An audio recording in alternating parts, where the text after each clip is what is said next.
So hello everyone. तो कैसे हैं आप सब लोग? आई होप कि सब लोग अच्छे होंगे और अपनी अच्छे से तैयारी कर रहे होंगे। तो यार आज हम बात करने वाले हैं ब्लैक बुक के बारे में कि how to study black book, कैसे हम ब्लैक बुक को लर्न कर सकते हैं, how to learn black book in 3 months. ठीक है, 3 मंथ्स के अंदर हम लोगों को ब्लैक बुक कैसे कंप्लीट करनी है। ये काफ़ी बड़ा टास्क है। आई नो कि आपको बहुत ज़्यादा प्रॉब्लम होगी इस चीज़ को करने में, बट देखो चीज़ों को करना है, बट हम इजीली धीरे धीरे चीज़ों को करना स्टार्ट करेंगे। तो आइए हम बात करते हैं ब्लैक बुक को हमें कैसे करना है। ठीक है, अगर आप लोग ब्लैक बुक से पढ़ते हो, मेरे हिसाब से अगर आप एसएससी सीजीएल सीपीओ दे रहे हैं तो अगर ब्लैक बुक से बुकेबलरी कर लेते हैं, इसके बाहर कुछ नहीं है, और पीवाईक्यूज लगा लेते हैं, तो बुकेबलरी के अंदर आप लोगों को कुछ भी पढ़ने की जरूरत नहीं है। देखो यार, कोई भी आपको एग्जाम निकालना है, किसी भी सब्जेक्ट को पढ़ना है, तो सिंपल सा फंडा है, थ्योरी को पढ़ो, किसी भी एक बुक से अच्छे से निपटाओ, उसके पीवाईक्यू लगाओ, डेट सॉल्व मोक लगाओ, उसके बाद में एग्जाम दे दो, डेफिनेट नहीं निकलेगा। जितने आप रिसोर्सेज बनाओगे कि ब्लैक बुक ले लिए और समुद्र मंथन पता नहीं कौन कौन सी बुक्स आती हैं आप उठा के ले आए और बार बार, अब भाई एक ही बुक का कंटेंट पढ़ सकते हो, 10 बुक का कंटेंट आप लोग कभी भी नहीं पढ़ सकते। ठीक है, तो वही चीज़ उसके बारे में मैं बात करने वाला हूँ, किस तरीके से हमें पूरी ब्लैक बुक करनी है। बिल्कुल टेंशन नहीं लेनी है। अगर जितना टेंशन लोगे उतना एग्जाम से दूर जाओगे, उतना सिलेक्शन से दूर जाओगे। तो माइंड को रिलैक्स रखना है, बिना टेंशन फ्री होकर थोड़ा थोड़ा पढ़ना है। जैसे थोड़ी थोड़ी रोटी खाते हैं, थोड़ा थोड़ा एक एक निवाला खाते हैं, इस तरीके से थोड़ी थोड़ी पढ़ाई करनी है। उसी हिसाब से आराम से इजीली एग्जाम निकालना है। कोई बर्डन नहीं लेना है। ये नहीं कि सारी चीज़ें छोड़ के बैठे हैं, कुछ खा नहीं रहे, पी नहीं रहे, रात दिन 24 घंटे पढ़ाई। नहीं भाई, ऐसे सिलेक्शन नहीं होता, ज़िंदगी बर्बाद होती है। ठीक है, लाइफ को जिस पॉइंट पर हो उस चीज़ को जियो, एक डिसिप्लिन क्रिएट करो लाइफ में जीने का। ठीक है, तो वही चीज़ है। अब आइए तो ज़्यादा फालतू बात नहीं करते हैं, स्टार्ट करते हैं वीडियो को। तो देखो, ब्लैक बुक के अंदर मैं आप लोगों को कुछ चीज़ें पहले समझाना चाहता हूँ जो कि आपकी एग्जाम के पॉइंट ऑफ व्यू से वेरी इंपॉर्टेंट होने वाली है। ठीक है, तो ब्लैक बुक का पढ़ने का तरीका देखो, मैं आप लोगों को कैसे बताऊँ। एकदम से आप लोगों को ब्लैक बुक स्टार्ट नहीं करनी है पढ़ना। ठीक है, तो पहली चीज़ जो मैं बात करने वाले हैं, हम कहाँ से बात करेंगे, हम पार्ट नंबर 1 से बात करते हैं। ठीक है, तो इसके अंदर प्रीवियस बुकैब्स भी होती हैं। ठीक है, और मतलब अदर एग्जाम की भी होती हैं एसएससी के। तो इसके अंदर आप लोगों को क्या करना है, जैसे वन वर्ड सब्स्टिट्यूशन है, आपको दो दो चीज़ उठानी है, या आप तीन, मेरे हिसाब से दो उठा सकते हो पहले, या फिर तीन ले सकते हो, तीन भी हो जाएंगे। ठीक है, आपको लेना है, देखो वन वर्ड सब्स्टिट्यूशन हो गया, इडियम्स फ्रेजेस हो गया, उसके बाद में आपको एंटोनियम्स ले लेने हैं। ठीक है, ये तीन चीज़ आपने उठा ली। अब आपको क्या करना है, देखो आपको चीज़ें स्टार्ट करनी है कि पहले क्या चीज़ करनी है, आपको उठाने हैं मोस्ट रिपीटेड वर्ड्स। देखो सेकंड नंबर पे लिख रहा है ना, top most repeated words one word substitution asked in SSC exams. ठीक है, तो आपको ये मोस्ट रिपीटेड वर्ड उठाने हैं अपना अच्छे से पूरा पहले। ठीक है, ऐसे ही आपको इडियम्स एंड फ्रेजेस के अंदर आपको क्या करना है, मोस्ट 200 रिपीटेड वर्ड उठाने हैं। आपको पहले इन तीनों के one word substitution, idiom, phrases and आपके एंटोनियम एंड सिनोनियम्स, इसके भी आपको मोस्ट 100 मोस्ट रिपीटेड वर्ड पहले उठा लेने हैं। ठीक है, इसके लिए आपको लगभग 20 दिन में कवर कर लेनी है। 15 से 20 दिन में ये चीज़ें कवर कर लेनी है। ठीक है, 15 दिन में, मेरे हिसाब से 15 दिन बहुत है, आराम से ये चीज़ें आपकी कवर हो जाएंगी। अब मैं बताता हूँ आप लोगों को कैसे ये चीज़ें कवर करनी है।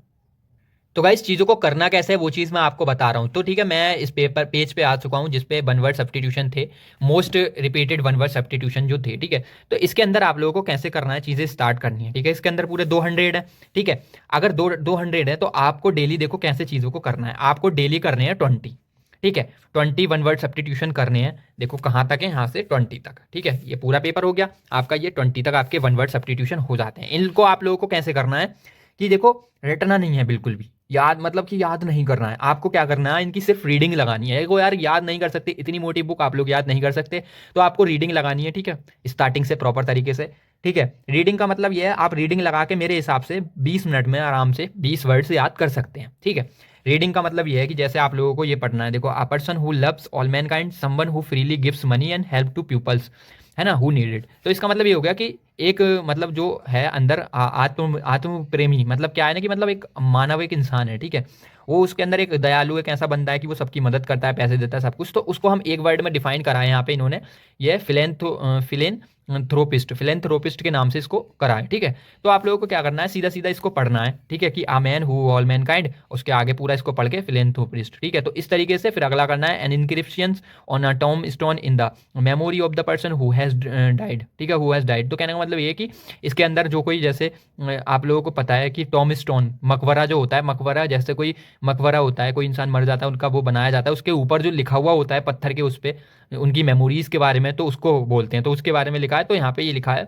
आपको इसको एक वर्ड में बताना है, एपिटरस। तो सॉरी, प्रोनाउंसिएशन में प्रॉब्लम हो रही होगी अभी, बिकॉज मैंने अभी स्टार्ट करी है पढ़ने की है। तो ठीक है, प्रोनाउंसिएशन आप लोगों से नहीं हो, कोई दिक्कत नहीं है, बस आपको स्पेलिंग का ध्यान रखना है इसमें थोड़ी, आपकी स्पेलिंग्स जो है ये इंपॉर्टेंट है। ठीक है, तो ये चीज़ें आपसे आपसे स्पेलिंग्स में भी पूछ सकता है वन वर्ड सब्स्टिट्यूशन को, और आपको इसमें एंटोनियम सिनोनियम्स में भी पूछ सकता है इस चीज़ को, ठीक है। तो वो चीज़ आपको मीनिंग पता होगा ना इसका, ऐसे आप लोगों को इसका मीनिंग पता है समाधि लेख, तो आपका एंटोनियम सिनोनियम्स पूछेगा तो आप उस तरीके से चीज़ों को कर देंगे, ठीक है। तो इस तरीके से आपको क्या करना है मेरे भाई, 20 आपको याद कर लेने हैं, प्रॉपर आपको रिवाइज करना है।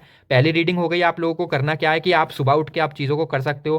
पहली रीडिंग हो गई आपकी, ठीक है, 20 मिनट लगाए आपने, 10 से 15 मिनट लगाए, ठीक है, 10 या 15 मिनट में हो जाएंगे, 15 से 20 मिनट लगाए। उसके बाद में आप लोगों ने अगले, अब बात करते हैं इसी तरीके से आप लोगों ने ईडियम्स कर लिए। ईडियम्स के अंदर भी आप लोगों को मैं वही चीज़ बता रहा हूँ, सिर्फ रीडिंग लगानी है। आपको क्या करना है, 20-20-20, ठीक है, या आप इनके 10 ले सकते हैं, देखो, ठीक है, क्योंकि 10 दिन में खत्म करनी है हमें चीज़ें, ठीक है, 20-20 से 10 दिन में खत्म हो जाएंगी ना, तो हमें इसके 10 लेने हैं। तो 20 और 20 और 10 50 आपको डेली करने हैं, ये सिर्फ आपको पढ़ना है, हैबिट में लाना है, पढ़ना है। अब आपको क्या करना है, सुबह में सुबह उठे आप लोगों ने वोकैबुलरी की पढ़ी, ठीक है, आप 1 घंटा सुबह में दे देंगे, उसके बाद में रीडिंग लगा दी पूरी। उसके बाद में अपना और कुछ पढ़ा आपने पूरा दिन अपना पढ़ाई करी अच्छे से। दोपहर में आपने पढ़ाई से हटे, आपका जब शेड्यूल में गैप जरूर होगा 1 से 1.5 घंटे का, ठीक है। तो उसके बाद या तो आप खाना वाना खाने गए हैं, तो खाना वाना खाने के बाद में आपको दोपहर के टाइम में लंच करने के बाद में क्या करना है, इनको फिर से पढ़ देना है। एक बारी फिर से नजर मारने लेके नहीं बैठना 1 घंटे तक, सिर्फ पढ़ देना है कि हाँ भाई ऑल मैन काइंड्स ऐसे ऐसे, इतने पे ये है, इतने पे वो है, तो सारी चीज़ें आपको पढ़ देनी है पूरे तरीके से, ठीक है, समझ रहे हो ना वो चीज़। वो पढ़ने के बाद सेकंड रीडिंग हो गई, देन उसके बाद में अपने सारे सब्जेक्ट पढ़ने हैं। शाम को आप लोगों को सोने से पहले, जब सोने जा रहे हो, तो 20 मिनट में सारे, ठीक है, ये रीडिंग्स तो आपको 20 मिनट में करनी है, 10 से 15 मिनट में सारे हुए तीनों की, जो बाद की रीडिंग्स लगानी है शाम को लगा लेनी है, ठीक है। देन उसके बाद में अगले दिन जब आप सो के उठते हो, ठीक है, जब अपनी अगली बुक ऐप करते हो, तो आपको 10 से 15 मिनट इस बुक ऐप को देने हैं, प्लस आपको 1 घंटा उधर बुक ऐप को देना है, ठीक है। अब आपकी ये आपकी 4 रीडिंग्स हो गई, 3 रीडिंग्स ये, 3 रीडिंग्स, अब एक सुबह में 4 रीडिंग्स आपकी हो जाती हैं, ठीक है। अब अगले दिन का क्या करना है आपको, अगले दिन भी आपको ऐसे ही तीनों चीज़ें याद करनी है, ठीक है। तो आपको क्या है, 3 दिन तक ये चीज़ करनी है, ठीक है मेरे भाई, 3 दिन तक आप ये चीज़ करोगे। 3 दिन के बाद में आप लोगों को क्या करना है, 3 दिन में आप, 1 दिन में 50 कर रहे हो, ठीक है, 3 दिन में आप कितनी कर लोगे, 5 या 15, 150 वर्ड्स याद कर लोगे, ठीक है। 3 दिन में 150 वर्ड्स। अब 3 दिन के अंदर आप लोगों को वो सारी चीज़ें रिवाइज कर देनी है। चौथे दिन आगे 150 के 150 वर्ड्स आपको अच्छे से पढ़ लेने हैं, उस दिन कुछ नया नहीं पढ़ना है, उनको पढ़ लेना है, ठीक है। उसके बाद फिर 3 दिन का एक शेड्यूल बनाना है, फिर 3 दिन को ऐसे करके। तो पहले ये मोस्ट रिपीटेड वर्ड आपको 10 दिन में खत्म कर देने हैं, ठीक है, 20-20 करके, ठीक है। जो आप बीच में गैप लोगे तो आपको लगभग 12 से 13 दिन लग जाएंगे। 12-13 दिन में आप मोस्ट रिपीटेड वर्ड खत्म कर चुके होगे, जो कि एसएससी में सबसे ज्यादा पूछे जाते हैं, ठीक है। ये चीज कंप्लीट हो गई। देन इसके बाद में आप लोगों को क्या करना है कि आप लोगों को करने हैं इंपोर्टेंट्स वाले, ठीक है। जैसे कि आप लोगों को मैं बता दूं, अब ये चीज है, देखो यहाँ पे ये ब्लैक वाले आप लोगों को करने हैं, ये ब्लैक वाले, ठीक है। आप लोगों को ये चीज करनी है, आप लोगों को ये दिख रहा है यहाँ पे, ये ब्लैक, इन ब्लैक पे मत जाना, इन पे देखना, ब्लैक और स्टार लग रहा है, ये इंपॉर्टेंट है, जो काफी बार पूछे गए हैं। आपको फिर पढ़ना है, इन पे ध्यान देना है, ठीक है। आपने वन वर्ड सब्स्टिट्यूशन पहले ये वाले खत्म कर दिए, ऐसे ही ईडियम्स, फ्रेजेस वगैरह ये वाले खत्म कर देने हैं अच्छे से रीडिंग्स के साथ में। ये खत्म होने के बाद में फिर आपको लास्ट में ये चीज उठानी है। इस तरीके से आप अपनी ब्लैक बुक को कंप्लीट कर सकते हैं। बहुत ही एक बेहतरीन तरीका है, और आप आराम से अपने 3 से 4 महीने में खत्म इनको कर सकते हैं।